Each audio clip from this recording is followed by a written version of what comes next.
우리 같은 나이가 되면 가끔 마음이 예전보다 더 섬세해진 것 같습니다. 아니면 자녀들이 좀 더 직설적으로 변한 걸까요? 우리 세대는 자녀들 말 한마디에도 가슴이 아리는 경우가 종종 있습니다.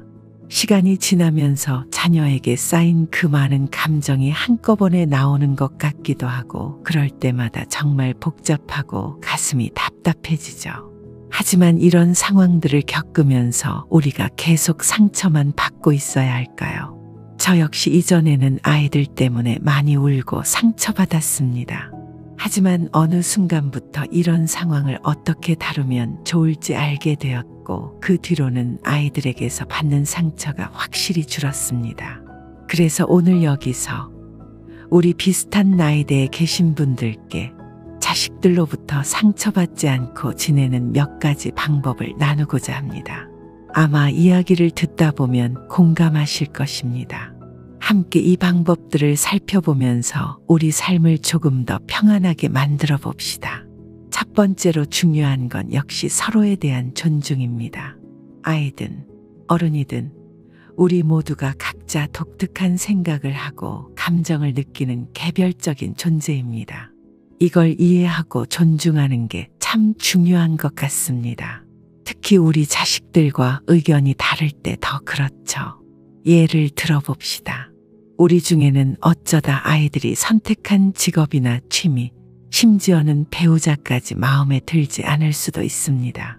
여기서 중요한 건 우리의 기준이나 선호를 아이들에게 강요하기보다는 그들이 선택한 길을 존중해 주는 겁니다.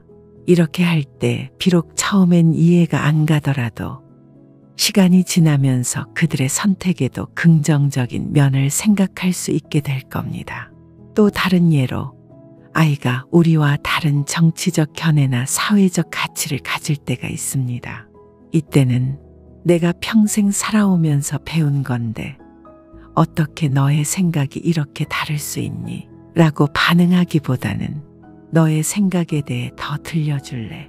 내가 이해할 수 있도록 설명해 줄 수 있니? 라고 묻는 게 좋습니다.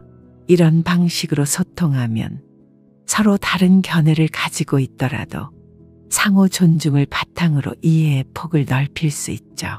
즉, 우리가 서로의 개별성과 생각, 감정을 존중할 때 의견이 다를 때조차도 서로를 더 잘 이해하고 가까워질 수 있는 겁니다. 이런 상호 존중이야말로 진정한 가족의 사랑과 결속을 만드는 기초가 됩니다. 우리 모두 이 점을 기억하며 서로를 대하는 것이 좋을 것 같습니다. 두 번째로 중요한 건 자식에게 기대하지 않는 것입니다. 자식에게 기대를 하지 않는다는 것은 또한 우리 자신을 위한 것이기도 합니다. 사람 마음이라는 게 다 내 마음 같지가 않죠. 자식에게도 해당되는 말이기도 합니다. 내가 낳은 자식이라고 해서 내 마음을 다 알아줄 리가 있을까요? 우리도 젊었을 적에는 그저 자신의 삶에 집중하며 살았던 것을 기억하시나요? 자녀가 전화 한 통 없다고 서운해하거나 불평하지 않으셨으면 합니다.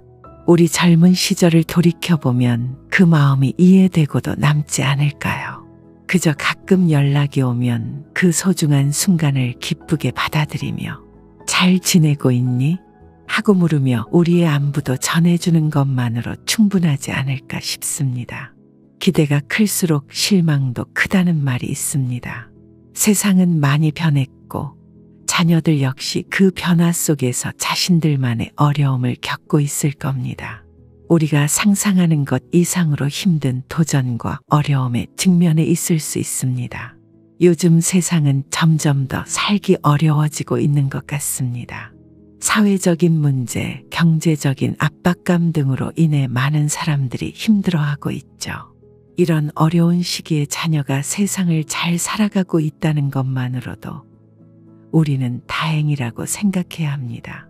우리가 자녀에게 정성을 다한 것은 단지 부모로서의 역할을 했기 때문이지 그 무엇을 기대해서가 아닙니다. 우리의 자식이니까 그저 잘 살길 바라는 마음에서 그랬던 거죠. 그렇기 때문에 이 힘든 세상을 잘 견뎌내고 있는 자녀들에게 무언가를 바라기보다는 그저 잘 살아가고 있음에 감사하고 기대하지 않는 것이 우리가 상처받지 않는 길이자 자녀에게 더 큰 사랑과 지지를 보내는 방법이 아닐까 싶습니다. 자녀들이 우리의 기대를 부담으로 느끼지 않고 자신의 길을 걸어갈 수 있도록 우리는 그저 그들을 응원하는 마음으로 지켜보는 것이 중요할 것 같습니다. 세 번째로, 남들과 비교하지 않는 겁니다. 자녀들을 다른 사람과 비교하는 것은 정말 피해야 할 일입니다. 우리 주변에는 완벽해 보이는 가정들이 많을 수 있지만 그것이 그들의 전부는 아닙니다. 사람들은 대부분 좋은 순간들만 골라서 남과 공유하는 경향이 있습니다. 이런 모습만을 방송 프로그램이나 핸드폰에서 보게 되면 우리는 모든 가정이 항상 행복하고 아무 문제가 없다고 착각하게 될 수 있습니다. 하지만 실제로는 모든 가족이 자신만의 고민과 도전을 안고 있습니다. 우리 눈에 보이지 않는 곳에서도 각각의 가정은 각기 다른 어려움을 겪고 있고 이는 아주 자연스러운 일이기도 합니다. 다른 자녀와의 비교는 결국 부정적인 결과를 낳게 됩니다. 특히 요즘 같은 시대에는 경제적인 부담감을 겪는 자녀들 사이에서 왜 나를 이런 세상에 낳았나? 와 같은 힘든 질문이 나올 수도 있습니다. 우리가 만약 다른 가정의 자녀와 우리 자녀를 비교한다면 그런 부정적인 감정이 우리에게 돌아올 수 있기도 합니다. 이는 우리 자녀뿐만 아니라 우리 자신에게도 큰 상처가 될 수 있죠. 그러니 우리 가족과 다른 가족을 비교하는 것은 결국 불필요한 불안과 부담을 초래할 뿐입니다. 우리는 우리 자녀가 각자의 속도로 자신만의 방식으로 성장하도록 격려하며 응원해 주는 게 좋습니다. 자식에게 상처받지 않고 사는 네 번째 비결은 위로받으려고 하지 않는 것입니다.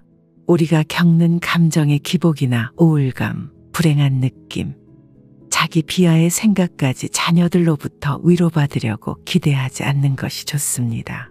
우리가 이런 마음을 가지고 있으면 자녀들이 우리에게 전화를 하거나 방문했을 때 우리의 아픔과 고통, 속상함, 화난 마음만을 쏟아내게 되는 거죠. 나도 힘들다는 걸 알아줬으면 좋겠어 라는 생각에서 말이죠. 하지만 우리의 어려움만을 계속해서 나누다 보면 자녀들이 어떻게 느낄지는 불문가지입니다. 그들은 연락했다가 후회하게 될 수도 있고 만나자마자 어서 돌아가고 싶다는 생각을 하게 될 것입니다. 우리가 자신의 문제를 스스로 위로하지 못하는 상황에서 자녀에게 그 위로를 기대하는 것은 결국 자녀를 힘들게 하고 우리 사이의 관계도 멀어지게 만듭니다. 우리가 정말 필요로 하는 것은 자녀들이 우리의 부담이 되지 않도록 하는 겁니다. 자녀들과의 관계를 건강하게 유지하려면 우리 스스로의 감정을 잘 관리하는 것이 중요합니다. 그렇게 할 때 우리와 자녀 사이의 만남이 서로에게 힘이 되고 기쁨이 될 수 있습니다. 자녀들과의 대화에서 긍정적이고 행복한 이야기를 나누며 그들의 삶에 관심을 갖고 그들이 우리와 시간을 보내는 것을 기대하게 만들어야 합니다. 이렇게 서로를 응원하고 지지하는 관계가 되면 우리 자신도 자녀들도 더 행복해질 겁니다. 다섯 번째로, 자식들을 이해하는 겁니다. 자식들이 우리에게 자주 연락하지 않거나 대화할 때 조금은 날카로운 태도를 보여도 그 말에 너무 마음 상하지 않으셨으면 합니다. 오늘날의 삶이 얼마나 바쁘고 힘든지를 생각해 보면 그들이 본의 아니게 그런 태도를 보일 수 있습니다. 세상은 우리 젊은 시절과 매우 달라졌습니다. 제가 젊었을 때만 해도 지금처럼 불안정한 직업이 이렇게 많지 않았죠. 요즘은 정규직을 찾기가 하늘의 별 따기이며 특히 젊은이들 사이에서는 프리랜서나 계약직이 흔한 현상이 되었습니다. 다른 예로 커피숍에서 일하는 젊은이들의 이야기를 들어본 적이 있습니다. 아침 일찍부터 밤 늦게까지 서비스 업계의 힘든 환경에서 일하는 그들의 삶은 상상 이상으로 도전적입니다. 그들이 겪는 스트레스와 압박감을 감안하면 때로는 우리와의 소통에서도 그 피로가 드러날 수 있습니다. 이런 현실에서 우리 자식들이 매일 우리에게 연락하거나 항상 긍정적인 대화를 나누기를 기대하는 것은 우리의 욕심일 수 있습니다. 우리가 이해해주지 않으면 그들은 또 어디에서 위안을 찾을 수 있을까요? 그러니 자식들이 조금 퉁명스럽게 대답하더라도 그들이 처한 상황을 이해하고 그들의 말에 상처받지 않는 너그러움을 가지셨으면 합니다. 우리의 이해심과 지지는 그들에게 큰 힘이 될 것이며 이것이 바로 어려운 시기를 함께 이겨내며 더욱 굳건해지는 가족 관계의 기초가 될 겁니다. 나이를 먹어가며 마음이 약해지고 자식들에게 더 의존하고 싶어지는 건 자연스러운 일이기도 합니다. 하지만 이 관계에서 일방적으로 기대고 의존하는 것은 결국 양쪽 모두에게 부담을 주고 불편함을 초래할 수 있습니다. 상처받지 않으려면 우리 자신의 자존감을 키우는 것이 중요합니다. 자식들에게서 언제 연락이 올지 마치 양을 기다리듯 항상 기대하는 마음으로 살아서는 안 됩니다. 성인이 된 자식들과는 심리적으로, 정서적으로 적절한 거리를 유지하는 것이 좋습니다. 이렇게 할 때 서로에게 짐이 되지 않고 만날 때마다 마음이 가볍고 서로를 반가워할 수 있습니다. 즉, 우리 스스로의 삶에 만족하고 개인적인 취미나 친구 관계를 갖는 것이 중요합니다.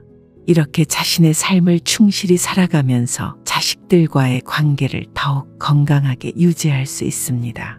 여러분 모두가 괜한 상처받지 않고 삶에서 행복을 찾아가실 수 있기를 바랍니다. 오늘의 이야기가 여러분의 인생에 작은 도움이 되었기를 희망하며 인생의 소리꽃에서 전하는 말씀이 여러분들에게 긍정적인 영향을 미치길 바랍니다.